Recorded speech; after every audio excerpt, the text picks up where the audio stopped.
বাড়িওয়ালা খারাপ নাকি আমার কপাল খারাপ সেটাই আমি বুঝলাম না। তো আমি মেস আর বাসা দেখার জন্য বের হয়ে পড়লাম। যেহেতু আমি একজন স্টুডেন্ট, আমি কিছু খেয়ে বাসা দেখার উদ্দেশ্যে বের হয়ে পড়ি। যেহেতু নতুন জায়গায় আমি বেশি দিন উঠি নাই, 1.5 মাসই হয়েছে আমি উঠেছি।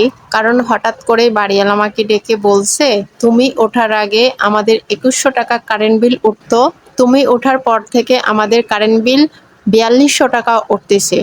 ওনাদের 6 জন মিলে নাকি 2100 টাকা কারেন্ট বিল উঠে, আর আমার নাকি একাই 2100 টাকা কারেন্ট বিল উঠে। আসল কথা হচ্ছে বাড়িওয়ালা বেশি টাকার লোভে আমার রুমটা অন্য কারোর কাছে ভাড়া দিয়ে দিছে, আমাকে না জানিয়েই। কারণ কাহিনী এটা না, কাহিনী হলো অন্য কিছু। তো একটা ছেলে প্রাইভেট পড়ানোর জন্য রুম খুঁজতেছিল।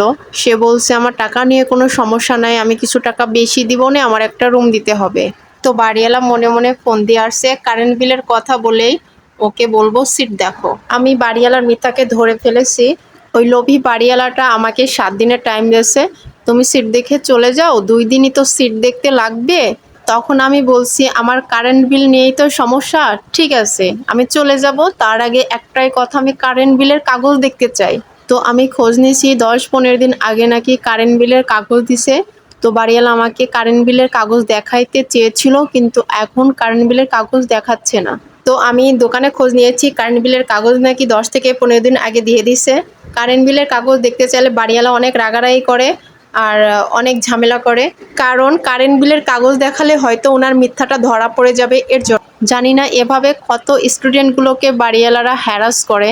এরকম লোভী বাড়িওয়ালাদের নামে পুলিশ কমপ্লেন করা উচিত। সারাদিন বাসা দেখতে দেখতে আমি টায়ার্ড হয়ে গেছি। সবাই ভালো থাকবেন, আল্লাহ হাফেজ, টাটা।